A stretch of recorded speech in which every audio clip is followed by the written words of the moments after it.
जो बात सच है वो आपको या तो आज स्वीकार करनी पड़ेगी, और अगर आज आप स्वीकार नहीं करोगे तो कल स्वीकार करनी पड़ेगी।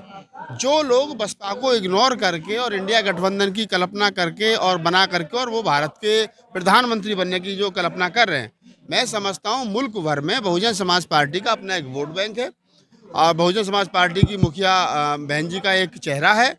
उनको इग्नोर करके और ख़ास तौर से इस देश के 25% दलित समाज को इग्नोर करके आप देश पर रूल नहीं कर सकते हो।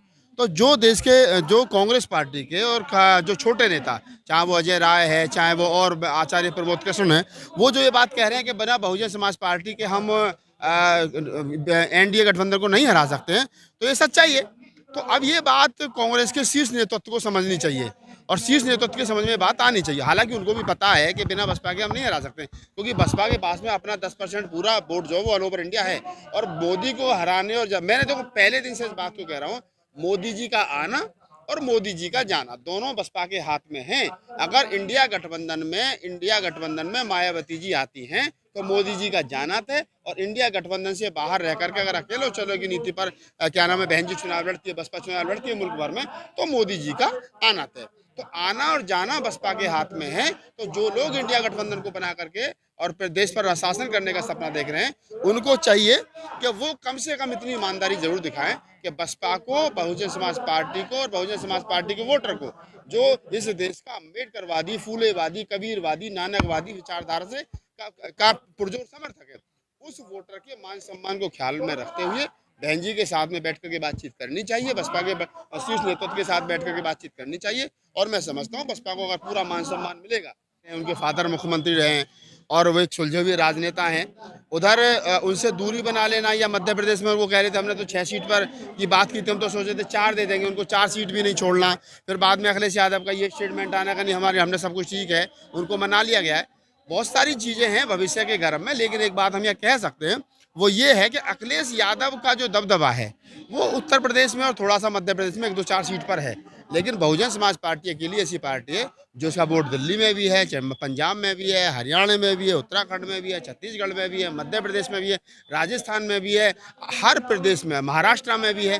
तो अगर आपको हिंदी बेल्ट पर और महाराष्ट्र में सही मायने में क्या नाम है बसपा के साथ बैठ करके बातचीत करनी है, तभी आप बीजेपी को रोक सकते हो, अन्यथा नहीं रोक सकते। तो क्या कांग्रेस के लिए सपा बेटर है या फिर बसपा बेटर रहेगी गठबंधन? देखिए, अगर मेरे लिए तो दोनों महत्वपूर्ण हैं। अगर कांग्रेस की जगह मैं राहुल गांधी होता और मुझसे कहा जाता कि आप किस प्रकार से देखते हो, तो मैं तो राहुल गांधी होने के नाते, कांग्रेस का अध्यक्ष होने के, मल्लिकार्जुन खड़गे होने के नाते मैं तो कहता कभी मायावती जी को भी बुलाओ, अखिलेश यादव को बुलाओ, और अगर हमें कहीं बड़ा दिल दिखाते हुए किसी को 2-4-5 सीट छोड़नी पड़ रही है तो हमको छोड़ देनी चाहिए। इसमें कौन सी बहुत बड़ी बात है?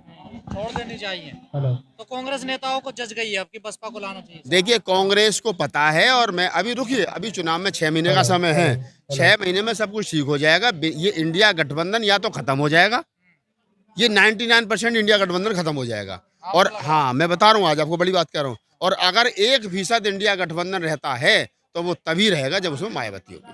तो क्या जिस प्रकार कहा जा रहा है कि कांग्रेस जो है राज्य स्तर पर तो गठबंधन नहीं करना चाह रही है और राष्ट्रीय स्तर पर चाह रही है, तो उसको सहमति बन पाएगी बसपा? देखिए, राज्य स्तर पर मैं तो कह रहा हूँ राज्य स्तर पर गठबंधन होना ही नहीं चाहिए। राज्य स्तर पर हर पार्टी अपने अपने ताकत से चुनाव लड़े, और विधानसभा चुनावों में जितनी जिसकी ताकत के हिसाब से वो निकल करके आए। अगर सपोज करिए मध्य प्रदेश और राजस्थान में और छत्तीसगढ़ के चुनावों में बहुजन समाज पार्टी 20-20 सीटें ले जाती है, 15-15 सीटें ले जाती है, तो उसकी ताकत बढ़ेगी। फिर उसके बाद में बैठ करके मोल भाव किया जाएगा नेशनल लेवल पर, हमारी सीट इतनी वहाँ इतनी वहाँ इतनी, तो उसके बाद पहले ही आप गठबंधन कर लोगे तो कहाँ से होगा? तो मैं चाहता हूं कि दिसंबर के बाद में गठबंधन हो और मायावती जी से बैठ करके कांग्रेस मायावती कांग्रेस के साथ बैठ करके बातचीत करें, तो एक सकारात्मक रास्ता निकलेगा। क्या लगता है आपको बसपा को जाना चाहिए गठबंधन? बिल्कुल जाना चाहिए।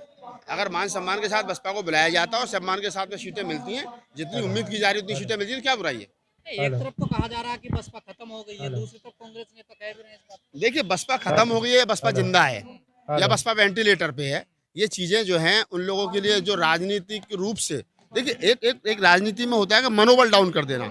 बसपा का वोटर जो वो देख रहा है कि अगर मायावती जी इंडिया गठबंधन में जाती हैं तो वो बसपा का एक एक वोटर जो है बसपा को वोट करेगा, और अगर इंडिया गठबंधन में नहीं जाती तो 1% हो सकता है, थोड़ा सा दाएं थोड़ा सा बाएं वोट बिखर जाए तो वो बसपा के लिए भी नुकसानदायक होगा और इंडिया गठबंधन के लिए भी नुकसानदायक तो होगा। बीजेपी की बी टीम कहा जा रहा है आपका? बीजेपी की बी टीम कौन है ये तो सारी दुनिया जानती है। अगर बसपा बीजेपी की बी टीम होती तो वहाँ फूले अम्बेडकरी विचार नहीं होता, वहाँ जय श्री राम राधे श्याम होता। वहाँ जय श्री राम और राधे श्याम नहीं हो, आज भी जय भीम नमो बुद्धाय है। वहाँ फूले कभी नानक रैदास की विचारधारा है। तो मैं समझता हूँ कि वो बीजेपी की बी टीम नहीं है। बीजेपी की बी टीम कौन है कौन नहीं है ये सब लोग जानते हैं। चंद्रशेखर भी तो है, एक ऑप्शन देखिए। तो चंद्रशेखर राजनेता नहीं, उसको देखिए आप अगर 2024 के चुनाव में आप बात करेंगे तो आपको ये बात हटानी पड़ेगी कि कहीं ना कहीं चंद्रशेखर राजनीतिक व्यक्ति नहीं है। चंद्रशेखर एक अच्छा लड़ाका है, चंद्रशेखर एक अच्छा समाज के दुख दर्द में शामिल हो जाता है, लेकिन कम से कम अभी समाज जो है चंद्रशेखर को नेता स्वीकार करने के मूड में नहीं है। क्यों ऐसा क्यों नहीं? वोट तो है देखिए उनका दबदबा। नहीं, कहाँ है वोट? चंद्रशेखर खुद चुनाव लड़ने पता चल जाएगा। चंद्रशेखर हमारा भाई है छोटा, हमारी शुभकामना उसके उज्जवल भविष्य के लिए है, लेकिन अभी समाज उसको नेता स्वीकार करने के मूड में नहीं है। ये सच्चाई है। बहन जी जब तक है वो नेतृत्व कर रही है, अच्छा है बुरा है जो भी है। जब बहन जी नहीं रहेगी दुनिया में, एक न एक दिन सबको जाना है, हमको भी जाना है। जब बसपा का नेतृत्व किसी और के हाथ में आएगा फिर समाज तय करेगा वो आकाश आनंद को नेता माने, चंद्रशेखर को नेता माने। जिसको नेता मानेगा समाज उसके साथ जाएगा। लेकिन गठबंधन कर रहे हैं चंद्रशेखर।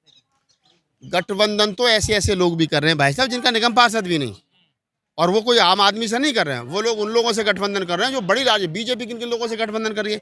ऐसी 35 पार्टियों में से 10-15 पार्टी ऐसी जिनका खाता तक नहीं खुला है।